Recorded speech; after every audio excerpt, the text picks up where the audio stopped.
La gente, ¿por qué le gusta este humo?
Mm.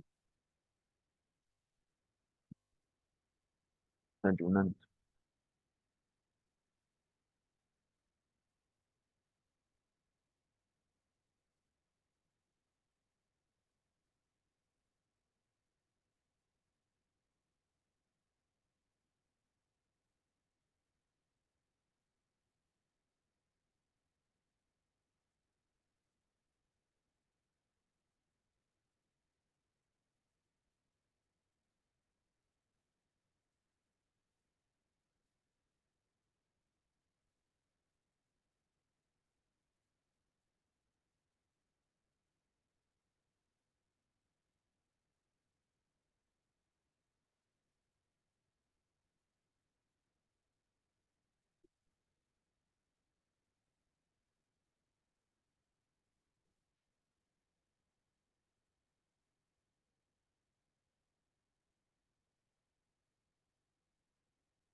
Ah,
Yo abrí la que era. No, que sí.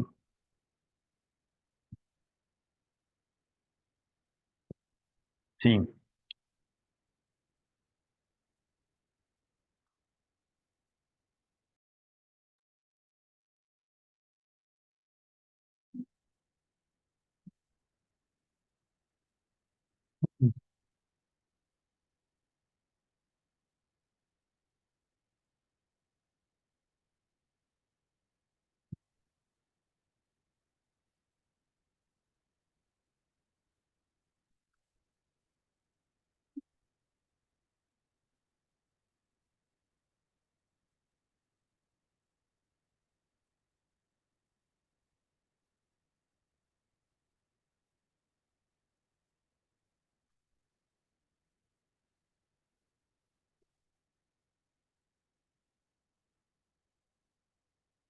Bueno, ¿qué más, muchachos? ¿Todo bien? Varias cosas. Bueno, no, en realidad, yo creo que una. A veces va a pasar, no es muy frecuente, pero por ahí una o dos veces en el semestre, los jefes me piden una reunión los viernes a las 9. Entonces, pues hoy es un día de esos. Entonces hoy la clase va a ser de una hora. Listo, no pasa mucho, ese tiempo lo reponemos. Eh, pero pues como para que sepamos, o sea, vamos a hablar sobre algo, vamos a seguir hoy con la introducción, vamos a hablar de temas sobre la introducción, pero pues es una hora, o sea, rápidamente. Igual yo no es que me demore mucho, yo no es que me demore mucho más de una hora, o sea, normalmente me gusta una hora y 20, a veces vamos a tener discusiones que nos lleven a tener más tiempo, pero si yo lo que he visto es que el estudiante normalmente después de la primera hora cae completamente su nivel de atención. Entonces, bueno, cosas que estoy probando. Listo, entonces, hoy vamos a, o sea, esta clase y probablemente la próxima vamos a hablar de temas generales de redes. ¿Por qué? Porque necesito que comencemos a entrar otra vez en contacto o con ciertos términos y que también nosotros acordemos una terminología para que yo sobre el curso yo ya utilice términos indistintamente y ustedes ya sepan a qué me refiero. Listo. Entonces, ¿por qué? Pues porque ustedes vienen de 2 meses donde probablemente eh, no tocaron absolutamente nada de redes, muchos vieron incluso redes hace más de un semestre pasado, entonces es posible que pues no se acuerden de cosas y es normal, pero no quiere decir que no las vieron. O sea, lo único es que vamos a tratar de recordar unas cosas. Entonces, lo primero es, o sea, ¿cuál es la idea? Recordemos, ¿cuál es la idea de este curso? La idea de este curso es que ustedes obtengan herramientas o conozcan, o sea, o puedan obtener conceptos y tengan claros los mecanismos que soportan la capa 2 y la capa 3 del modelo OSI. ¿En dónde? En redes LAN. Entonces, lo que vamos a tratar de acá es de definir bien todas las herramientas y mecanismos, protocolos, todo lo que gira alrededor de esas dos capas para garantizar la conectividad en la capa 2 y la capa 3. Entonces vamos a hablar sobre, hombre, ¿cómo es el modelo de Internet? Entonces el modelo de Internet tiene dos partes. Primero, la que nosotros todo el día utilizamos y es cómo nos conectamos a Internet, o sea, desde la parte del acceso del usuario, y la otra es de la parte ya de cómo efectivamente los operadores se pueden conectar a Internet. Entonces, ¿ustedes cómo se conectan en la casa normalmente o acá también? Venga, entonces primero vamos a hablar un poquito del modelo de Internet. Vamos a hablar, tratar de llegar a hablar de modelos de referencia, listo. Pero vamos a empezar con el modelo de Internet. Listo, entonces empecemos desde su casa. O sea, usted, no sé, ¿qué es lo que más utiliza? Por ejemplo, yo utilizo mucho YouTube y Twitch. Twitch lo deja un poco porque consume mucho tiempo, de pronto lo dejo como ruido de background, porque un en vivo, un stream de alguien dura mucho y hace muchas cosas alrededor. Prefiero ver, por ejemplo, los resúmenes en YouTube. Entonces a veces, por ejemplo, cuando Ibai va a hacer un evento, eso sí lo dejo pues corriendo. O la Kings League, a veces sí lo dejo. O por ejemplo hoy que va a haber un evento que hace Jordi Wild, pero Jordi Wild es de YouTube, ¿cierto? Entonces, eso es lo que yo más consumo. Normalmente está el televisor o el computador que está conectado. ¿Cómo está conectado normalmente? Está conectado bien sea o por cable o por Wi-Fi. ¿A dónde se conecta? Se conecta a un dispositivo que todos les decimos modem, pero ustedes van a encontrar, no sé si de pronto el profesor Alex les habló, una cosa que se llama CPE. ¿De dónde viene CPE? De Customer Premise. Creo que es Premise, venga yo una cosa, antes de cometer acá.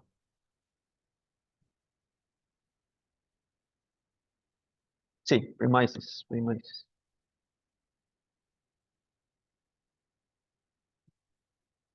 Equipment.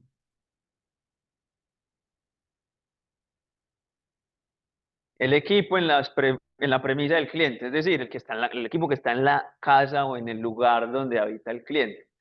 Entonces, ¿qué es SCP? SCP es un equipo que conecta los equipos internos de una casa, por ejemplo, y provee una conexión a Internet. O sea, para ustedes es el equipo que le da o sea, que le da la conexión a Internet. Ese es su CPE. Normalmente, ¿cómo le decimos? Le decimos modem, pero modem es un término que viene de modulación, modulación de modulación. Ese término es muy del Internet conmutado. Igual esto también hace, ¿por qué? Eso también hace modulación y demodulación. ¿En dónde? En la parte de acceso. Acá también hace modulación y demodulación. ¿Por qué? Porque bueno, Ethernet, todos vieron. ¿En qué materia ven ustedes codificación de línea, codificación de canal, modulaciones en señales? Empiezan a ver eso, ¿cierto? Entonces, por ejemplo, eh, por ahí nunca les hablaron. ¿Por qué hacen la diferencia entre codificación de línea y modulación? Es extraño, los dos es como disponer la información, ¿cierto? Pero la modulación siempre tiene que usted tiene, pues, una portadora, una moduladora, entonces usted mueve la información de una frecuencia a otra, ¿cierto? Todo esto. Pero la modulación y la codificación de línea se parecen un poquito. ¿Listo? Pero entonces él sí hace eso, pero además de eso hace muchas más cosas. Y no lo hace sino a este lado, sino a este otro, sino, ¿qué cosas hace? Por ejemplo, este le sirve a usted de DHCP interno. Le sirve a usted muchas veces de DNS si usted no hace algo raro. Normalmente le sirve también de DNS. ¿También de qué le sirve? Le sirve haciendo una cosa que se llama NATs. Que todo eso lo vamos a tratar de hablar acá. Hoy lo vamos a hablar por encima. Como para que ustedes tengan un panorama general y vean en qué nos vamos a concentrar nosotros. También sirve de router y también sirve de switch o conmutador. A veces yo voy a decir la palabra enrutado, a veces voy a decir router. Hay una gente que dice router, que no está mal. Listo, router dicen como los británicos dicen router, pero nosotros normalmente decimos router, un enrutador y switch o conmutador. Listo. Eso hace todas esas cosas y hace muchas otras cosas, aparte que usted le puede configurar, puede hacer cosas de seguridad, puede ser de firewall, puede hacer de MZ, pero eso después lo conversamos. Eso hace muchas cosas, por eso, aunque yo le diga modem, y cuando mi papá habla conmigo, yo no le digo, hey, me llama y me dice, no está funcionando el internet, yo le digo, reinicia el CP, no, reinicia el modem, y él ya entiende. ¿Y es por qué? Porque desde las tecnologías de acceso a esto se le ha llamado modem, pero cumple un montón de cosas. O sea, si usted me dice modem, yo no tengo problema, pues. Acá viene una cosa que se llama la red de acceso. ¿Qué es la red de acceso? La red de acceso normalmente se la prueba usted un operador de telecomunicaciones. Llámese Tigo, llámese Claro, llámese Avantel, porque también esta red de acceso puede ser inalámbrica. El acceso suyo puede ser inalámbrico. Llámese Somos, el operador de telecomunicaciones que le quiera dar a usted acceso. ¿Qué tipos de acceso hay? Acá en Medellín tenemos varios tipos de acceso. ¿Usted cómo sabe qué red de acceso tiene? Mire el cable que conecta su CPE a la red. Con eso usted sabe qué tiene. Acá, ¿qué redes hay? Tenemos la más vieja de todas, que ya no se utiliza, era el Internet conmutado. O sea, utilizamos la red telefónica pública conmutada para acceder a Internet. Eso fue en los años 90 más o menos. Yo creo que muchos no habían nacido en los 90. Yo en los 90 sí tuve mi primer contacto con un computador y con Internet. Entonces, no lo sé si, o de pronto algunos, o sea, de pronto en los 2000 todavía algunas casas que estaban cambiando ese acceso. ¿Y cuál era eso? ¿Cuál era ese acceso? Que no lo vamos a mencionar acá porque ya eso no tiene mucho sentido porque ya salió completamente de circulación. Era cuando usted necesitaba tener un módem, por ejemplo, en el computador, usted conectaba el cable del teléfono al computador y usted marcaba del computador un número específico. Y ahí, ustedes son los típicos sonidos raros que siempre uno hacía, nunca lo escucharon. Es que yo no sé si se escucha, no sé si se escucha, si yo pongo acá, o sea, el audio se escucha en Zoom. Pero bueno, no. Entonces usted se conectaba, llamaba y lo que hacía era a través de la conmutación de circuitos, a través de la red telefónica tradicional, que eso ya tampoco está pues. Usted establecía una llamada y establecía una conexión con Internet. Entonces lo que hacía era como utilizar la red telefónica para que acá el operador en la nube de acceso se pasara a Internet. Entonces eso era, usted no podía utilizar el teléfono cuando estaba en Internet. Si llamaban a la casa cuando usted estaba en Internet, se caía la conexión. Más o menos de acuerdo. Sí. Imagínense, la velocidad era, si estaba de buenas, era 56 kilobits por segundo. 56 kilobits. ¿Usted sabe cuánto? Y si está de buenas, cuando normalmente era 14.4 kilobits por segundo. Me acuerdo porque eso aparecía. ¿Usted sabe cuánto se demoraba en bajar una canción? No estamos hablando o sea, estamos una canción muestre a 56 kilobits, que eso no es nada. O sea, 3 megabytes de información. Se demoraba de entre 10 y media, 10 minutos y 30 minutos en bajar una sola canción. O sea, eso servía ¿para qué? Para ver páginas de solo texto, que era para lo que en realidad se había pensado Internet, pues. Ustedes saben que Internet, todo esto viene de ARPANET, que fue un esfuerzo entre universidades y gobierno de Estados Unidos, particularmente DARPA, el Departamento de Defensa de Estados Unidos, para intercambiar información. O sea, montaron una red para intercambiar información y eso era puro texto. Entonces, el modelo de Internet inicialmente se creó para intercambiar texto. Y todos los protocolos que inician Internet están pensados para intercambiar texto. Ahora ya lo utilizamos para todo. O sea, Internet se utiliza para algo que no fue pensado, por eso hay tantos problemas, pero pues ahí va bien. Entonces, esa red de acceso es de las primeras pues que hubo, ya no está.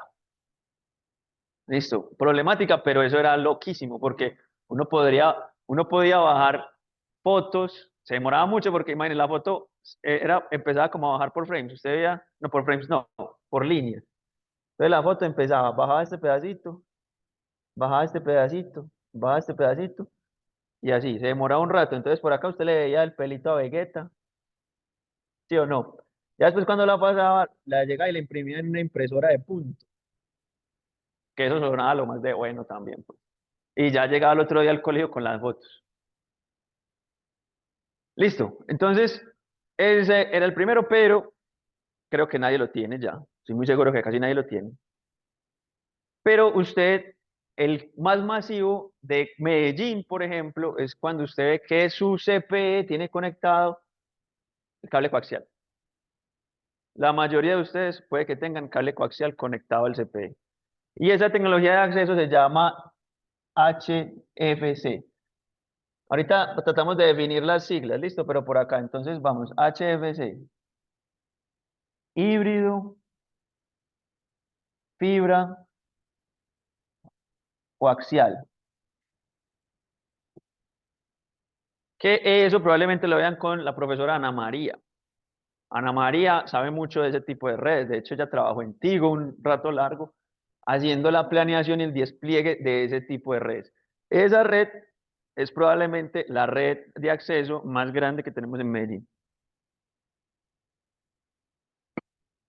Si usted no tiene HFC, o sea, si usted no conecta el cable coaxial a su módem, probablemente tenga un módem que conecte el cable telefónico. El cable telefónico se parece mucho al cable de datos, pero es más delgado, ¿cierto? Eso, o sea, el conector, porque el cable de datos son cuatro pares trenzados normalmente, el cable telefónico es un par trenzado únicamente, y es más delgado, el conector es RJ11, es mucho más delgado, y usted ve que en su modem tiene un cable que llega ahí, y usted dice, es diferente, y ese cable viene como de la calle, pues. Eso se llama DSL. DSL tiene un montón de sabores. Yo no sé si ustedes, yo he visto que por ahí algunos profesores les hablan de esto. A mí me parece importante que lo sepan, pues. De pronto a final del curso, pero esto no es un curso de red de acceso. A final del curso podemos hablar de eso. Pero es bueno que ustedes sepan que eso es lo que hay. Que se llama así por digital. Hidrofibra coaxial. En inglés y en español la misma sigla porque es Hybrid Fiber Coax. Es hidrofibra coaxial. DSL, si nunca lo he escuchado en español, hay que preguntarle a los amigos españoletes que traducen todo.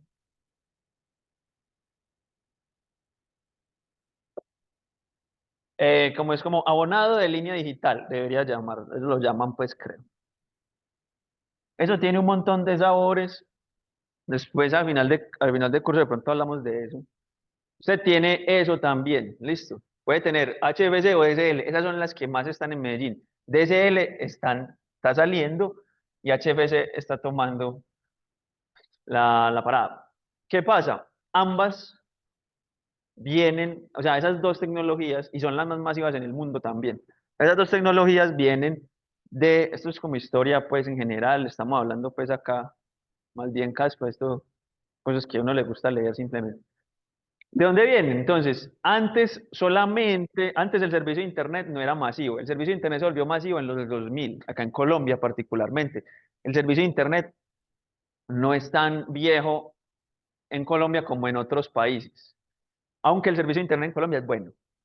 De verdad. O sea, comparado con, por ejemplo, con los países de la región, es bueno. Comparado con Singapur, no, pues, pero en Colombia es relativamente bueno. Nosotros tenemos, de hecho, o sea, tenemos mucha capacidad aprovisionada comparada con otros países como, por ejemplo, pues, el país de la región que usted coja más o menos, Uruguay, Paraguay, creo que estamos mucho mejor que Argentina. Al que sí no le ganamos es Brasil, pues. Brasil es un monstruo, son como 100 millones de personas, pues. Es una cosa loca y la cantidad de acceso, o sea, o sea, digo es, por ejemplo, cuántos bytes por segundo nosotros enviamos hacia Internet o consumimos de Internet. Estamos hablando de eso, o sea, no le ganamos nunca a Brasil, pero sí somos los segundos. Y si vemos en Latinoamérica, de pronto de terceros después de México. Pero nosotros, el Internet, o sea, el Internet que consumimos acá es bastante bueno. Entonces, HFC y DSL vienen, antes lo que era masivo no era eso, sino lo que era masivo era la telefonía y la televisión por cable. Eso era lo que era masivo. Entonces, ustedes ven que todos los televisores tienen un coaxial. Entonces, televisión por cable era porque usted le conectaba el cable al televisor. Entonces, no tenía una antena porque de pronto los que vivieron en finca o los que tuvieron contacto con finca hace tiempo, usted lo que hacía era tener una antena de aire gigante que parchaba en las casas también, que ponían el techo y esa antena tiraba un coaxial al televisor y ahí cogía los canales nacionales. Después se promocionó mucho la llamada, esas no les tocó a ustedes, la perubólica, ¿o sí? Mi hermano, no, es que ya, hace, por ejemplo, cuando empezaba a dar esta clase, la gente sí sabía de la perubólica. Pero entonces lo que hacía era, por ejemplo, las unidades tenían una antena grande, parabólica, y cogían el satélite de Perú, que Perú tiene un satélite. Y uno cogía 3 o 4 canales de Perú, era Panamericana, Frecuencia Latina y otro que no me acuerdo, muy buenos. Ahí fueron las primeras, como las primeras partes donde yo vi Dragon Ball y todo eso, pues, porque acá no transmitían anime. Ahora sí, hasta RCN transmite anime. Nace como el año pasado, el sábado, un sábado, llego donde mi mamá no tiene sino RCN y estaban dando, es que la tumba de las luciérnagas, no sé si han visto esa película. Muy pesada para un sábado, un niño viendo una película de la Segunda Guerra Mundial con muerte, decepción, ¿cierto?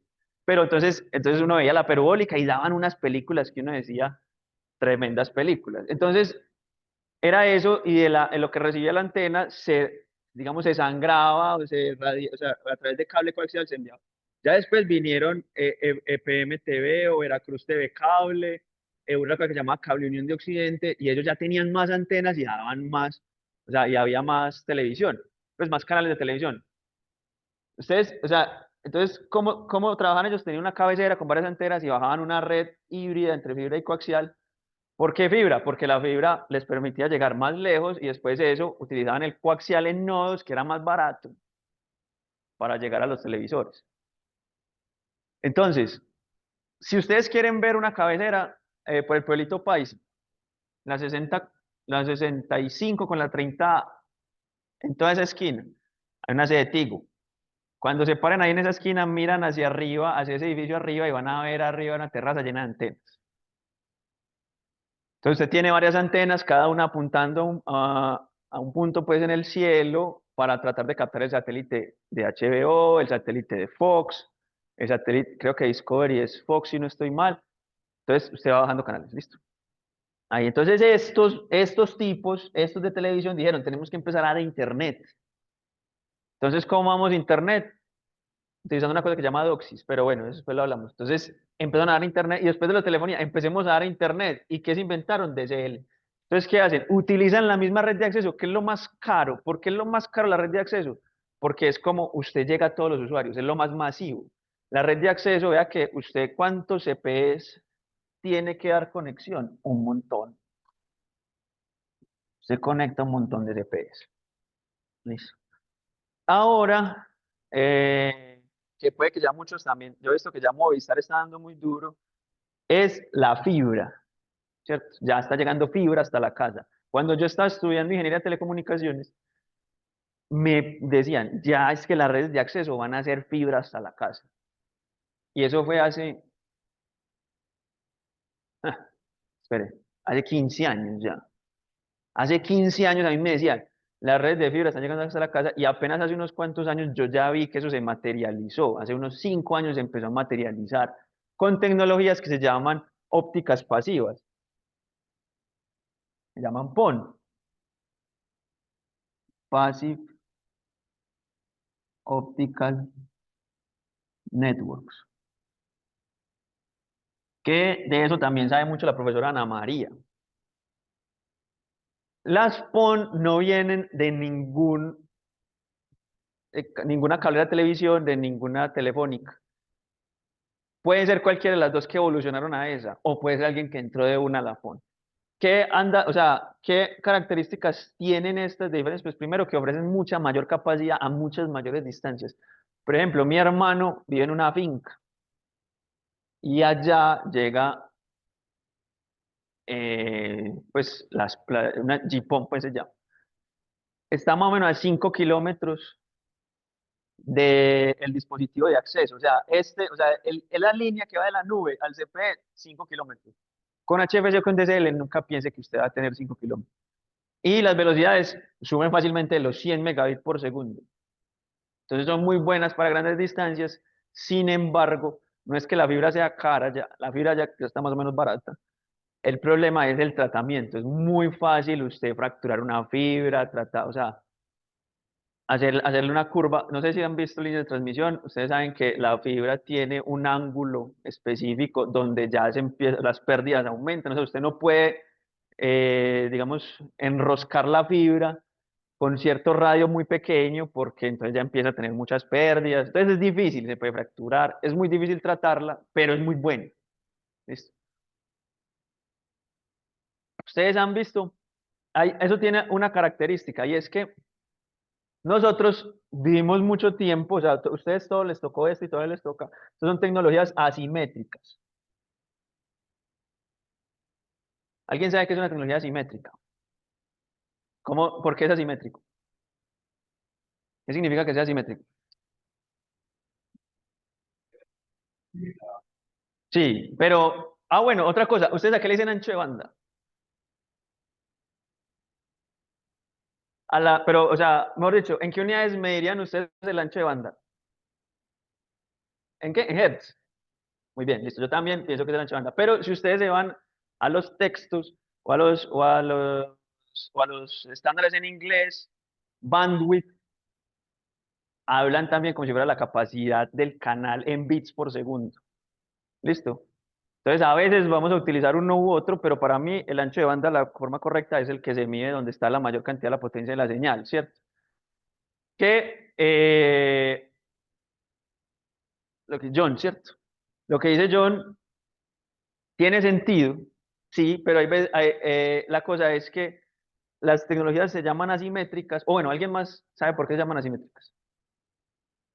Básicamente porque la capacidad de subida, o sea, la capacidad, la velocidad con la que usted puede enviar datos desde su terminal a la red es diferente a la velocidad que la red le envía a usted. Entonces, hablamos que la velocidad de subida, que esto es el up, es mucho menor que la velocidad de bajada, que es el down. Y tiene sentido, sí. ¿Por qué? Porque nuestra forma de consumir Internet es que nosotros descargamos mucha más información que la que enviamos. Eso cambia en ciertas cosas, ¿cierto? Por ejemplo, si Netflix sube mucha más información de la que recibe. Un streamer sube mucha más información de la que recibe, probablemente. Creo que eso puede ser muy, muy equiparable porque muchos ven el stream ahí mismo, entonces como si, ¿cierto? Entonces habría que hacer como la medición. Entonces esas tecnologías son asimétricas. De hecho, si usted mira, usted hace una prueba de velocidad, siempre la bajada le da, bueno, hágala a las 2 de la mañana, porque si la hace un domingo a las 7 de la tarde, es difícil. Un domingo a las 7 de la tarde, porque ahorita hablamos también del reuso. Hágala a las 2 de la mañana y usted se da cuenta que su velocidad de bajada es mucho más alta que la velocidad de subida y así funciona bien, porque nosotros consumimos mucho más de lo que proveemos a la red. La gracia con estas es que esta ya puede ser simétrica fácilmente. Y por ejemplo, mi hermano, yo hago la prueba y básicamente le da lo mismo de bajada que de subida. O sea, más de 100 megabits de subida. Yo digo, ¿qué? Mi sobrino no dio para streamer tampoco. Sí, nosotros no tenemos mucha elocuencia, pues, como para. Por ejemplo, ¿ustedes qué creen? ¿Se han hecho en la UDA? ¿La han hecho? ¿Y qué les ha dado? Horrible. ¿O nunca la han hecho? ¿Ustedes qué creen que va? Yo creo que va a dar más o menos simétrica. Pero porque la UDA se conecta diferente. La UDA no utiliza esas tecnologías de acceso que son para los usuarios masivos, para nosotros como los que vimos acá. 500 megas de bajada. Listo. Obviamente esto, y vea que también, incluso más, ¿cierto? Pero sí, puede ser. ¿Por qué? Porque todo esto es compartido. ¿Quién sabe entre cuántos estamos compartiendo este acceso? Pues probablemente en este momento hay mucha gente descargando y eso afecta a la prueba, porque están congestionando el canal, pero casi nadie está subiendo. Pero para mí, yo creo que la universidad tiene un enlace simétrico de 1 giga al operador. Esto tiene cara de tener 1 gigabit al operador. Listo. De nada dice que estoy en la OEA. Interesante. ¿Ustedes cómo creen que sabe que esto es de la OEA? O sea, ¿por qué Speedtest sabe que yo estoy haciéndolo desde la OEA? Ay, mira, y el proveedor es DirecTV Internet. Vea, interesante. Cambiaron. ¿Por qué creen ustedes que Sí, por IP. O sea, él mira la IP. Entonces, ¿qué quiere decir eso? ¿Cómo es tu nombre? Juan Diego. Entonces, Juan Diego señala claramente que es por la IP. ¿Y es por qué? Porque la IP, ¿quién es el dueño de las IPs? El proveedor no. Usted puede comprar una IP, por ejemplo. Comprar no, alquilar. Hay un organismo que se llama la IANA, eh, que se llama IANA, la Autoridad de Números Asignados de Internet, que es la dueña de las IPs. Y eso a su vez tiene unas cosas que llaman los registros regionales, los RIRs. Entonces, usted va al ACNIC, que es el de Latinoamérica, y dice, hey, yo quiero alquilar una IP, obviamente una IP pública. Ahorita una IP pública, y usted va y paga una plata por alquilar esa IP por un tiempo. Entonces eso hay unas bases de datos donde, por ejemplo, Speedtest accede a esa base de datos y dice, esta IP es de la Universidad de Antioquia. Eso a veces se mantiene actualizado, a veces no. Entonces eso no es que sea una magia rara, no, simplemente una base de datos a la que accede. Señor.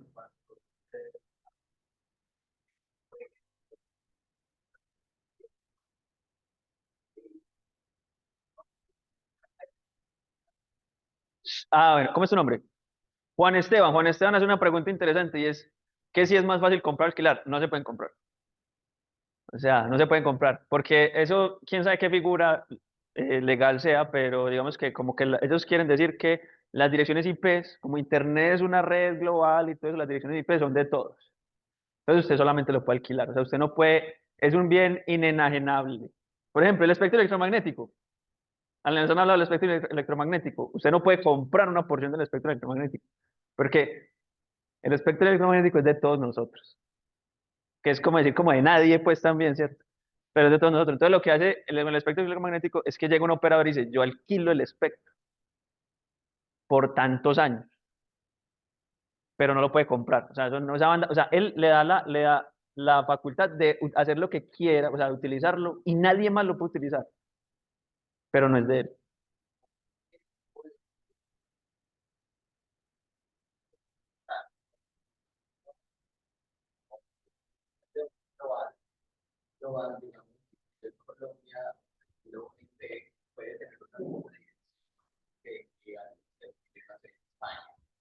Listo. Otra pregunta interesante. La idea, o sea, Juan Esteban, ¿cierto? Juan Esteban pregunta sobre si yo puedo tener una IP en Colombia y que sea la misma en otro país, por ejemplo. La respuesta en nuestro curso va a ser no. Usted no puede repetir IPs. Y eso va a ser una de las primeras cosas que vamos a tratar de resaltar. O sea, yo les voy a reteñir todo el curso eso. Nunca repitan una IP en una topología que ustedes estén trabajando, que quieran conectar todo. ¿Por qué? Porque la IP es su identificación única dentro de la red. Entonces, una identificación es lógica, eso sí. O sea, es decir, usted puede cambiar su IP, se mueve de un lado para otro, pero esa IP no puede estar repetida. ¿Por qué? Porque no hay forma de encontrarlo si usted cambia su IP. Si usted repite su IP, porque no sabe, los enrutadores no saben a quién entregarlo.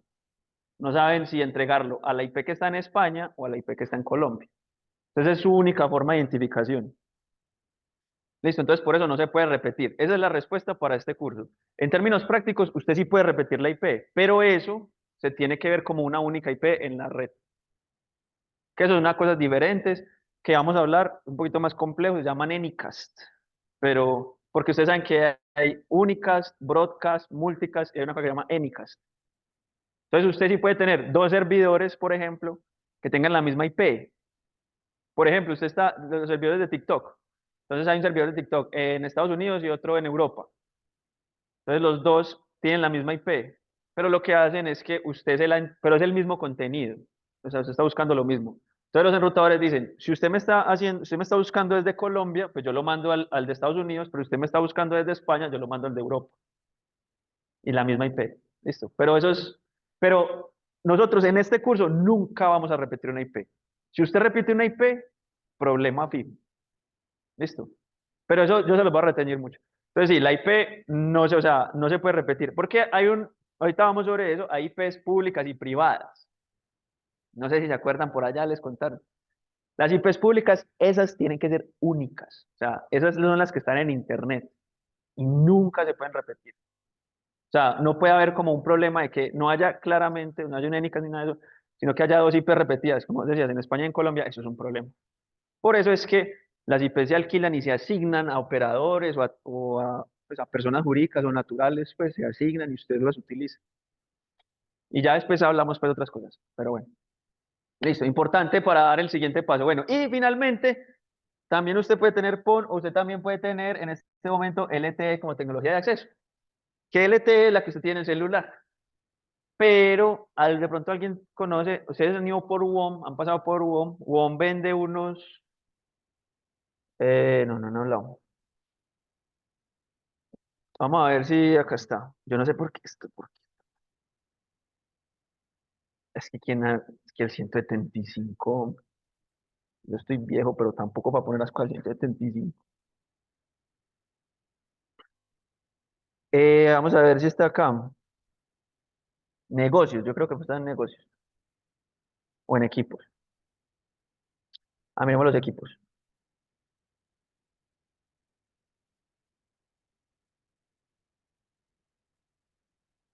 Ah, ya no está acá. Eh, filtros. Ah, bueno, ya. Habla en negocio. Vamos a ver, WOM.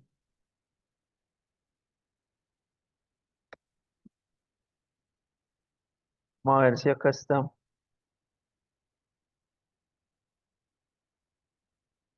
Ay, uy, WOM usando fibra. Ah, no, ya estoy muy atrasado. Vamos a ver qué virus nos mandaron por acá. Ah, sí, ve. Ah, gracias. Gracias, Juan José. Ese era, sí, este vea. Entonces vea que esto, si usted ve, esto no es un celular. ¿Sí o no? Vamos a ver. Yo trabajé en esta empresa, ZTE. Vamos a ver si me muestra algo más. Entonces, WOM, vea que ofrece, eso es un CPE, pero el acceso es la red inalámbrica, la red LTE. Ah, no, pero yo no quiero, es que de una vez que me manda a pagar. Vamos a ver si acá.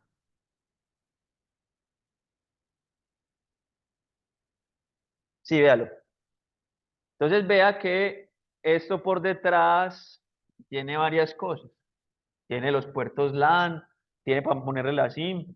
Entonces, pero la red de acceso ya no es cable, no es fibra, no es coaxial, más no es par trenzado, sino que la red de acceso es LTE. Entonces usted puede tener diferentes redes de acceso. Todas esas redes de acceso están en Medellín. Esas son, exacto. Entonces, como móvil. Y cuando yo entré a UNE en su momento, queríamos ser operador celular y eh, nos dieron una banda de LTE, banda muy mala, pero una banda LTE. Y teníamos de esos equipos. Entonces usted podía, o sea, si usted tiene, por ejemplo, un adaptador de 12 voltios en el carro, usted lo lleva en el carro y hágale. De 12 voltios, como que eso antes era para el encendedor de los cigarrillos. Usted lo conecta ahí al carro y hágale y se va. Entonces queríamos ver cómo limitábamos eso, cómo podíamos que solamente usted se conectara a una única radio base, para que usted no pudiera hacer eso. Pero para eso hay otro equipo, que es más bacano todavía, que vamos a ver si todavía se llaman así. Ah, está en Mercado Libre. Pille, esto usted también, eso es una cosita que usted mete en el bolsillo y usted le pone la SIM y eso lo que hace es generar una red Wi-Fi. Eso tiene batería, pues y todo. Entonces, eso sí usted lo puede llevar y hágale tal. ¿Cómo? Exacto. Se llamaba incluso MiFi, como modem Wi-Fi. Eso era bacano, pues en su época pegó bastante. Y están los otros que son USBs para para pegarlo al computador. Eso también lo utiliza mucho la gente que trabaja pues como en ventas y eso. Este era muy bacano. ¿Qué pasa? Ya usted en esto, ya eso usted lo tiene acá. Usted comparte datos y ya. ¿Cierto? Pero por ejemplo, eso tiene más alcance que la red de acá. Tiene varias cosas, pues. Pero en su momento eso fue o sea, eso fue un producto que pegó mucho. Listo. Entonces vea que usted puede tener cualquier red de acceso. Esa red de acceso, que es de un operador, normalmente se conecta a otra red del operador que se llama la red de core o de núcleo. Entonces lo que hace esa red de core es recoger varias redes de acceso. Por ejemplo, Tigo. Entonces Tigo tiene una red de acceso acá en Medellín, tiene una en Bogotá, tiene en Bucaramanga, tiene en varias partes y lo que hace es que esas redes de acceso se recogen en el core. Y ya acá sí salimos a la red de internet. ¿Listo? Entonces ya en internet usted se conecta a otros operadores que también tienen otra red de acceso y así pues se va construyendo el modelo de internet. Entonces internet básicamente es la conexión de un montón de operadores de telecomunicaciones. Eso es lo que es. O sea, ¿cómo conectamos Claro con Contigo, con Level 3 que es en Estados Unidos o con Orange o con cualquier operador y con los proveedores de contenido también, ¿cierto? Con Apple, todos, vamos a hablar de eso, pues. Listo, entonces, esa es, esa es físicamente usted cómo se interconecta. Ahora, lógicamente, empecemos. Entonces, esto es el modelo de Internet físico. Ahora, lógicamente, ¿usted qué necesita? ¿Usted qué es lo que necesita para poder navegar en Internet? ¿Qué es lo primero que usted necesita? Con lo que usted no puede navegar en Internet. Con lo que usted, sin lo que usted no podría navegar en Internet, perdón. Escuché una IP. Y es eso, o sea, usted necesita siempre una IP. Eso es lo que usted primero necesita. Usted sin IP no es nadie en Internet. Listo, entonces, ¿qué es lo primero? O sea, usted aquí tiene que tener una IP, una dirección IP. Listo. Las direcciones IP, ¿qué son? Son direcciones lógicas. Eso es lógico. De 32 bits. Que pues, IPv4, ¿cierto? Por ahora seguimos trabajando. Ya, por ejemplo, en mi casa, yo ya veo que me están entregando una IPv6 eh, de alcance global, o sea, como una IPv6 pública, me la están entregando, ya la tengo. Entonces ya empezamos pero IPv6, ¿ustedes de qué año creen que es IPv6? 2000 por ahí, sí. Muchos de ustedes acá nacieron por esos lados, ¿no? IPv6 es incluso, espera, y verá. Vamos a ver, acá está la historia. Eh, Creo que es del 99 si no estoy mal.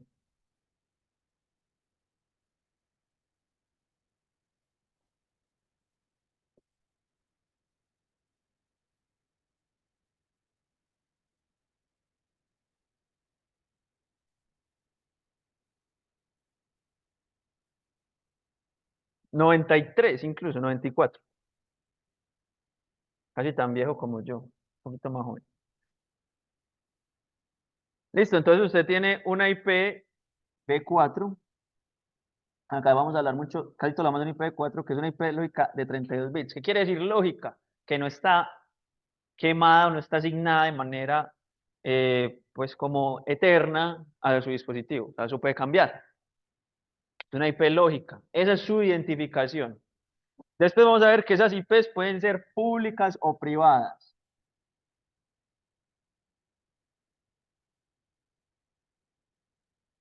Por ahora, usted para salir a Internet siempre necesita una dirección IP pública en algún punto. Sin embargo, si usted va a su computador, probablemente vaya a encontrar, o a su celular, una IP privada. ¿Cómo sabe cuáles son las IPs privadas? Eso lo vieron en redes 1 de pronto, IPs privadas y públicas. Sí, hay un rango definido. Listo. Rango definido, punto. No hay más. Las IPs privadas, ¿cuáles son? En IPv4, ¿cierto? En IPv6 hay privadas también.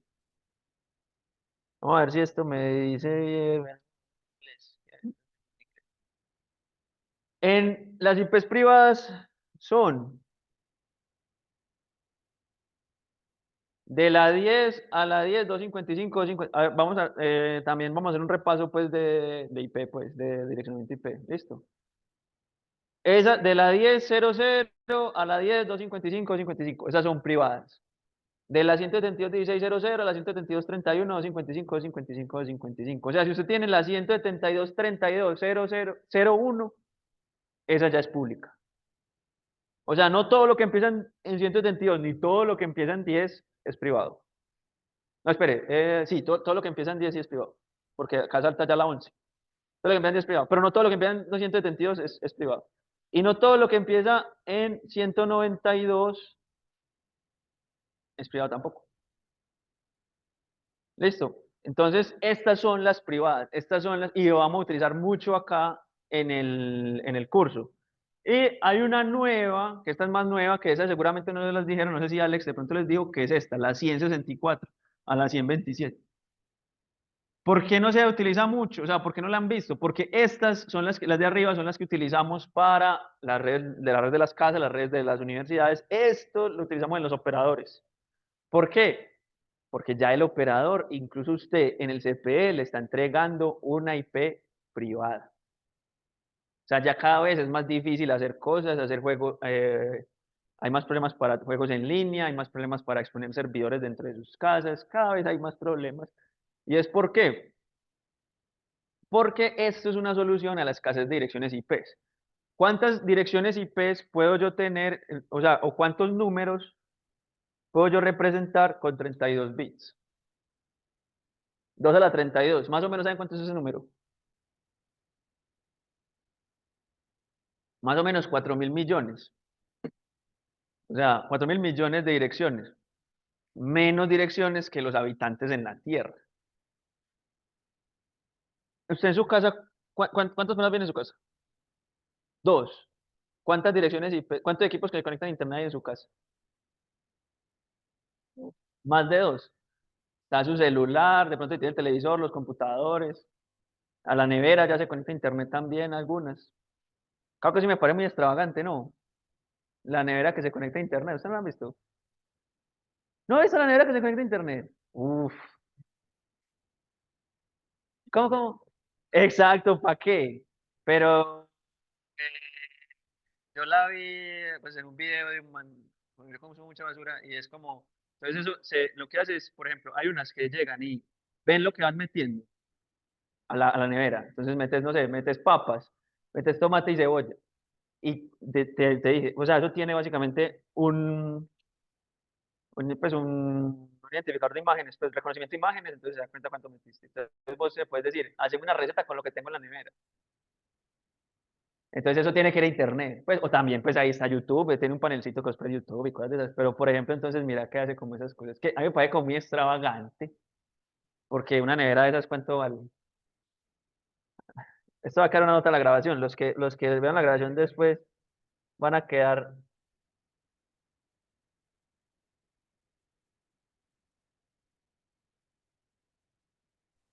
Profe, hola, y también así digo que no depende tanto de las personas, sino lo que se tenga en el hogar. Digamos que una cámara, un switch inteligente, sí, un toma inteligente, sí, también se consume una IP aparte. El sí, Alexa o cualquier asistente de voz que tengas. sí, de acuerdo. Por ejemplo, yo ya en mi casa hace poquito compré unos bombillos inteligentes y unas conexiones a la energía inteligentes. Señor.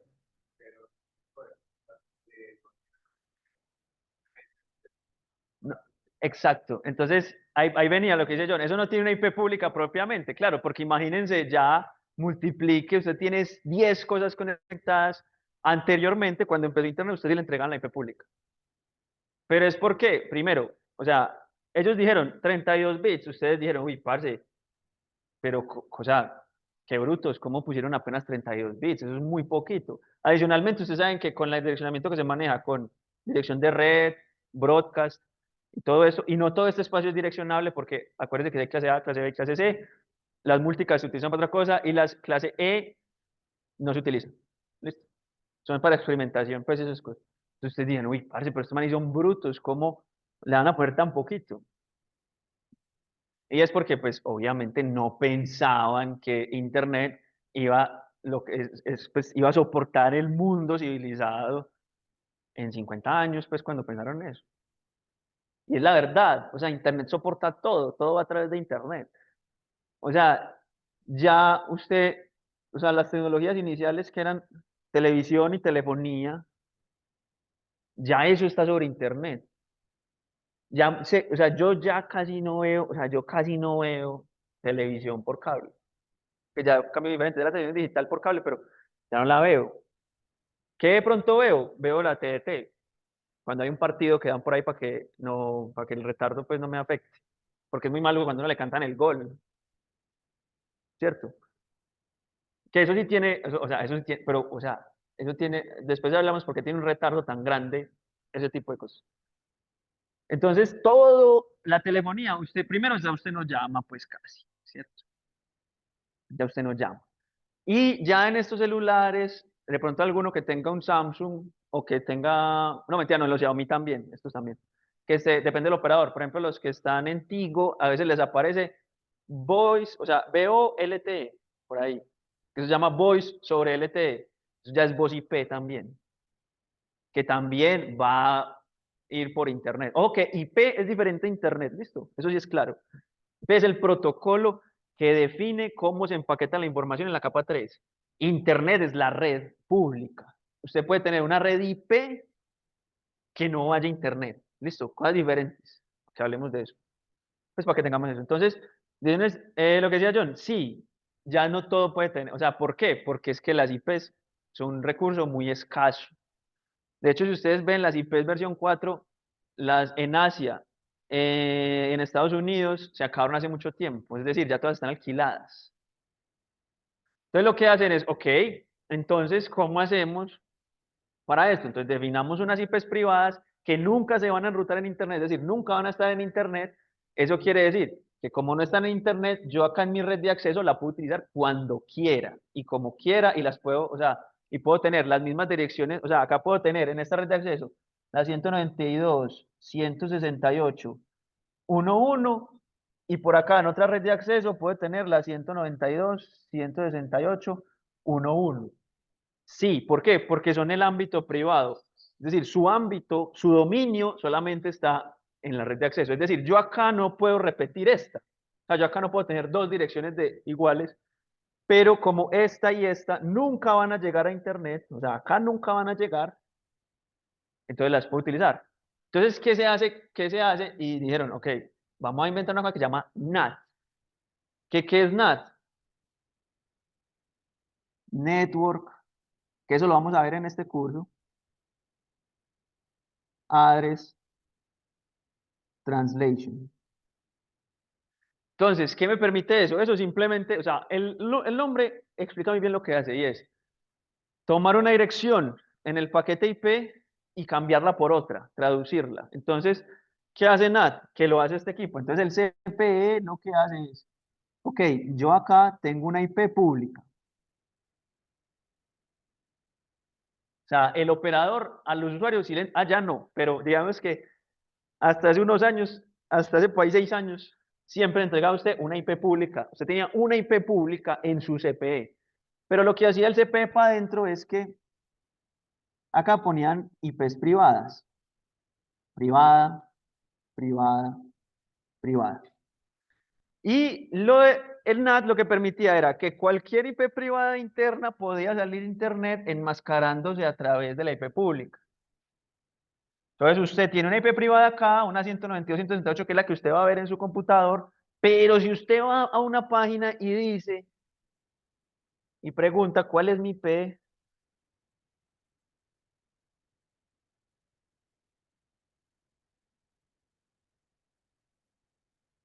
200. ¿Y cuál es la IP acá? Vea, SMD, IP config. Tiene una 172.21.50 que vimos que es privada. Listo. Pero entonces, ¿cómo así que yo hago esto y acá salgo de esto? Si ustedes de pronto en su celular están conectados a la acá, le va a salir una parecida. Entonces, ¿qué pasa? Varios nodos comparten la misma IP pública, así puede salir Internet. ¿Qué pasa? Internet piensa que es un solo host el que le está haciendo las otras peticiones, pero es un montón de hosts detrás el que está haciendo varias peticiones, las que están haciendo varias peticiones. La magia de NAT. ¿Y usted qué logra con eso? Uy, me ahorré un montón de direcciones IPs públicas, pero me gano otros problemas. Listo. ¿Cuál es qué es otro problema? Ya lo vamos a hablar. ¿Cuál es este modelo? ¿Qué problemas tiene? Pero este funciona muy bien. ¿Por qué? Por cómo consumimos Internet. Es un, esto es genio. O sea, esto es un genio el que salió con esto. Sí.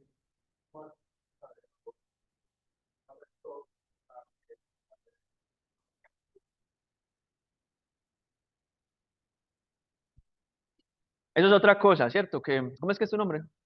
Jason hace otra. Entonces, todos saben que es la Deep Web o la Dark Web. Interesante si quieren comprar órganos.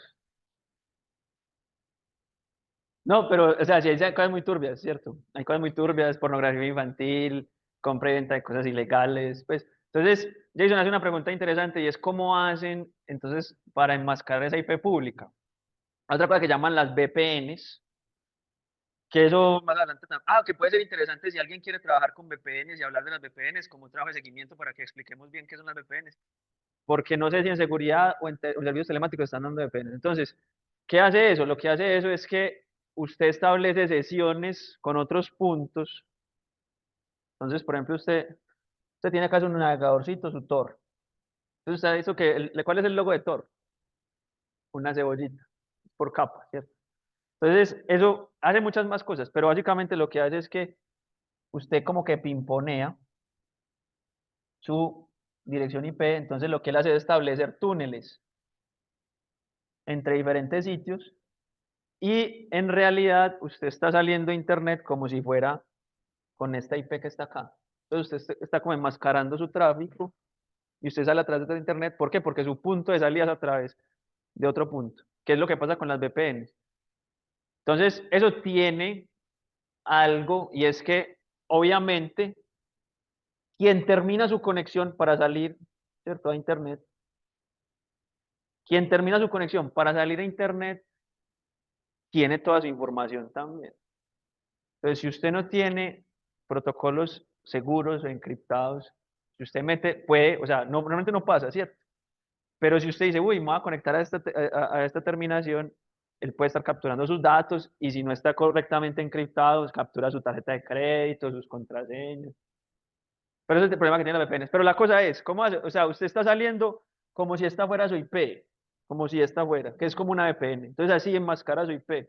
Por eso cuando eh, ustedes han visto como que los grandes hackers, porque los grandes hackers en realidad nunca han sido descubiertos normalmente, pues, en acción. Normalmente han sido descubiertos porque los apean, los grandes hackers, ¿cierto? ¿Ah? ¿Cómo? ¿El agente A6? ¿El de GTA 6? Por ejemplo, uy, pero ese fue loquísimo, ¿no? Uf, pero eso sí es otra cosa. Pero, por ejemplo, en la historia, pues ha habido grandes hackers. Mitchnik, por ejemplo, es uno. Pero, sí.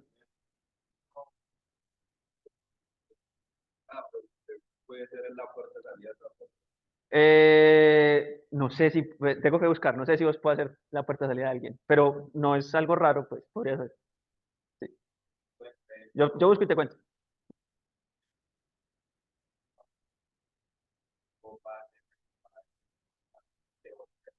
Es, es difícil, porque entonces vos tenés que hacer como, o sea, que eso normalmente es como, no es como las películas, los hackers no es como las películas que hay alguien ahí en vivo y uy, que no puede, no puedo demorarme más de 50 segundos, pues porque me van a rastrear.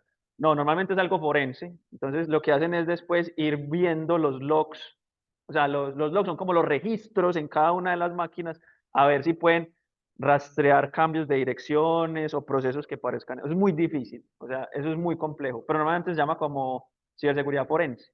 Que usted ver si dejó pistas, por ejemplo, logins, si aparecen cambios de direcciones, pero muy complejo, muy difícil. Por eso digo, o sea, un hacker con unas prácticas mínimas de VPNs, de enmascarar su dirección IP, es muy difícil que lo agarren. Porque normalmente son cosas, hay veces como hay unos mitos, dicen, no, es que una vez se conectó sin VPN y lo pillaron. Pues vieron la IP y fueron y lo sabían dónde estaba la IP. Porque si usted no enmascara su IP, ¿quién tiene su IP? El operador de servicios. El operador de servicios puede saber a qué CP le entregó esa IP. Y entonces va y sabe que CP está en una casa. Y va a su casa. Pero para mí sigue siendo muy difícil. O sea, las historias de los grandes hackers siempre han sido sapeados. Pero bueno, eso es interesante. Hay unas prácticas. Esto obviamente hay dos caras de los hackers. Bueno, hay tres caras de los hackers. Los hackers de sombrero blanco, los hackers de sombrero negro y los hackers de sombrero gris. Los hackers de sombrero negro simplemente lo que hacen es que tratan de encontrar vulnerabilidades, explotar y ganar dinero normalmente o afectar a las empresas o a los individuos que expusieron esas vulnerabilidades, que son los que roban plata, los que secuestran información, esos son los de sombrero negro. Los de sombrero blanco son los que trabajan normalmente para compañías mostrándole que explotan esas vulnerabilidades, tienen esas vulnerabilidades que se pueden explotar, pero para que la compañía las trate. Esos son los de sombrero blanco, o lo que llaman ethical hacking. Y los de sombrero gris son los que simplemente encuentran vulnerabilidades, las exponen, pero no trabajan con compañía, sino como por el reto. Que voy, ve, tal cosa. Hay muchas cosas, podemos hablar de eso. A mí me parece loco, por ejemplo, el GTA, me pareció súper loco. Eso, pues, eso sí es otro, pues, otro nivel de ese pelado. ¿Cierto? Sí, exacto, ¿no? O sea, como que, no, básicamente, bueno, sus papás se vieron MacGyver, o MacGyver, que básicamente decía, no, que con bicarbonato de sodio, limón y una alambra y una bomba. El pelado más o menos así, y además que un pelado como de cuántos, 16 años, ¿cuántos? Es una cosa loquísima, loquísima. Entonces, para que terminemos acá, entonces usted necesita una IP. Su computador no sabe, bueno, sí sabe, ¿cierto? Pero su computador necesita una IP, no le importa si es pública o privada, pero necesita una IP. ¿Listo? ¿Cómo se entrega esa IP? ¿A usted cómo se la asigna? Hay dos formas, manual y automática, o sea, usted se la puede configurar manualmente. O que si yo le digo a mi papá, configurar la IP, me quedo 2 horas. Y a la mayoría, o sea, la mayoría de la población universitaria, si usted le dice configurar la IP al computador, se embala. Estamos hablando de población universitaria. Entonces, hay un servicio que se llama un servicio de DHCP. Dynamic Host Protocol, Dynamic Host Configuration Protocol, DHCP.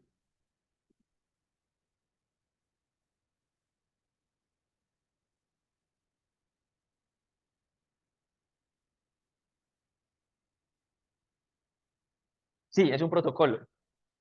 Y la próxima clase hablamos de eso de los protocolos. Es raro porque, bueno, ok, si yo tengo una IP, si yo no tengo una IP, ¿cómo pido una IP? Si precisamente no tengo IP, y ustedes saben que cómo se construye el modelo, pues los modelos de referencia o el modelos por capas, entonces usted tiene Ethernet, ok, necesito una MAC, perfecto. IP, ok, no tengo IP, me jodí.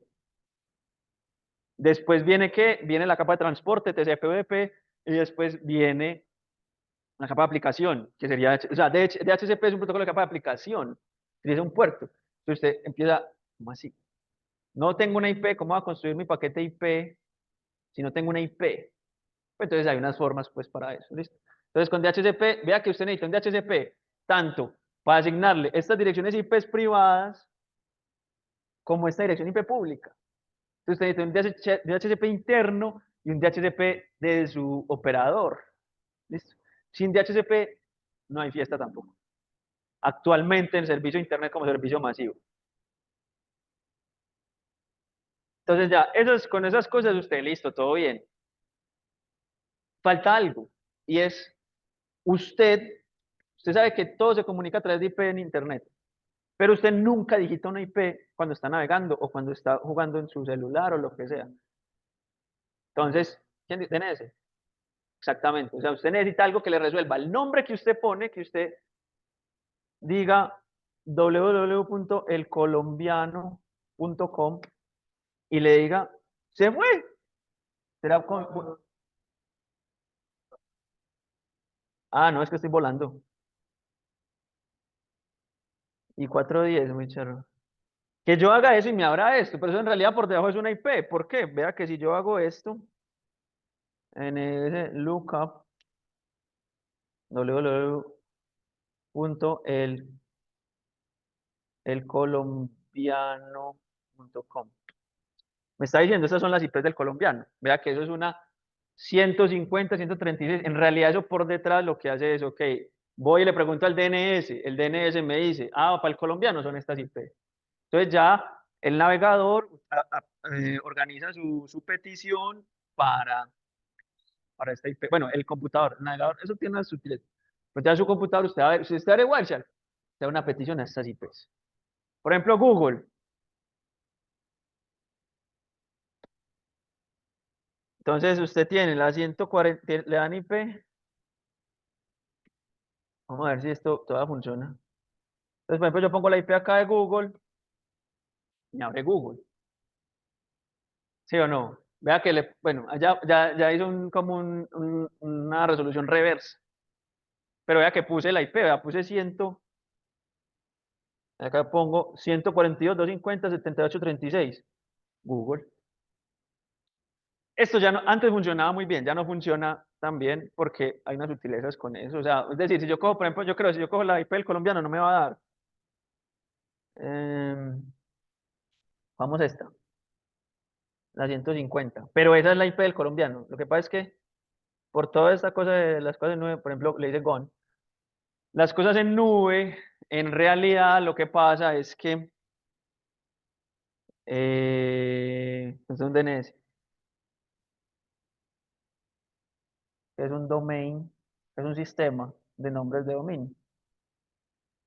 Por ejemplo, los nombres de dominio los asigna también la IANA. O sea, la IANA, por eso se llama Internet Assign Number Administration. Esa también asigna los nombres de dominio. Asigna por otras cosas, pues, pero los puertos, varias cosas. Eh, entonces, vea, eso es lo que usted mínimo necesita para tener un servicio de Internet funcional en la parte lógica. Listo. Entonces, hablamos de la parte física, hablamos de la parte lógica. ¿Qué nos vamos a ocupar nosotros? Nos vamos a ocupar nosotros de toda esta conexión entre IPs, cómo yo llego desde aquí, o desde el CP, o desde aquí más bien, desde aquí, cómo llego acá hasta la IP de aquí. No lo vamos a ocupar por, el protocolo HTTP, vamos a hablar un poquito de TCP, pero la mayor, o sea, lo que quiero que quede claro es que ustedes entiendan cómo va desde este punto, o sea, desde la IP de su computador o su tablet o su celular a la IP del servidor del contenido que usted está consumiendo. ¿Qué sigue encima? Las aplicaciones. Eso no lo vamos a ver, pero podemos hablar de ello. ¿Listo? Bueno, ¿por qué no funciona cuando yo utilizo la IP de Google o la IP del colombiano? Lo que pasa es que con todos estos servicios en la nube, AWS, Google Cloud y Azure, usted ya lo que tiene es una IP pública, porque también está escasa. Y detrás de la IP pública hay un montón de servidores que probablemente son máquinas virtuales. Entonces, esto tiene el colombiano, esto tiene, por ejemplo, la registraduría y este tiene, por ejemplo, el que hubo. Entonces, acá todas las peticiones, o sea, todos están detrás de la misma IP, esto tiene IPs privadas, como un NAT, ¿cierto? Pero entonces el problema es usted, que ahorita, la próxima clase hablamos del modelo cliente servidor. ¿Cómo hace para redireccionar la petición a quién es? Entonces hay una cosa que si ustedes quieren buscar acá que se llama el proxy reverso. Entonces, ¿qué es lo que dice? Es, bueno, si me dieron una petición con el dominio el colombiano, mándelo para la punto .1. Si me viene con una registraduría, mándela para la punto .2. Y si me viene con el que hubo, mándela para la punto .3. Señor.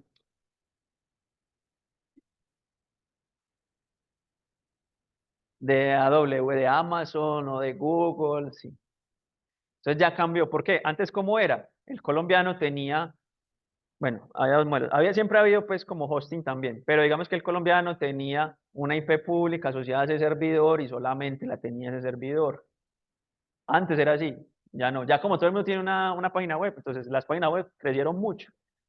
Entonces miren que ya esos son nuevos hosts, nuevas IPs. Entonces ya antes, o el colombiano incluso, por ejemplo, la página, hay cosas de UDA, no sé si la página de UDA, pero al menos la página de UDA está hosteada aquí en la universidad, aquí mismo. Por ejemplo, nosotros hace poquito montamos, hay un estudiante de posgrado que está haciendo una cosa con ah, udea.edu.com. Esta página, por ejemplo, está hosteada aquí, aquí en donde cuando vamos el laboratorio, esa página está hosteada aquí, pero tenemos un proxy reverso. Solamente está esa página, pues, ¿cierto? Pero podríamos montar otra página en la misma IP. Entonces, o sea, hay un montón de soluciones, pues, en general. Es difícil a veces dilucidar qué hay detrás de qué, es muy difícil. Como vamos a hacer un trabajo acá de forense, a ver esta página, cómo la desplegaron, si la desplegaron en AWS y cómo, con qué, es difícil. Entonces, sí, o sea, ya, usted ya es muy, Google sí, pues porque Google es un gigante y seguramente él prioriza. ¿Eso qué quiere decir? Usted está compartiendo la IP, está compartiendo el tráfico entre diferentes. Entonces, ¿qué pasa? ¿Qué es lo que es a la final, qué es lo más importante de Google? Pues el buscador. Entonces, seguramente ustedes están detrás de esa IP y dicen, vamos a poner a este, vamos a poner un enlace dedicado, con una IP dedicada, no vamos a compartir, porque esto es lo más importante que nosotros tenemos, porque pues el buscador. Todos utilizamos el buscador de Google todos los días. Entonces, eso. Listo, muchachos. Perdón por la rapidez, pero tengo reunión. La próxima clase es el martes, listo. El martes comenzamos el laboratorio, hablamos del laboratorio y, y ya. Y el miércoles terminamos la introducción. Listo. Muchas gracias, muchachos. Recuerden, ya varios me enviaron correo. ¿Son ustedes dos? Ah, con Jason, sí, Jason. Ustedes dos, Jason. Y vos sos Juan Pablo. Juan Pablo, ¿sí mandaste correo? No lo vi. Ah, bueno, para el Teams, para el Teams. No, no, no, para el trabajo de seguimiento. Sí, sí. ¿Y qué te respondieron? ¿Te dijeron algo? No, ah, bueno. Si uno le responde, me vuelve a acordar. Listo, muchas gracias.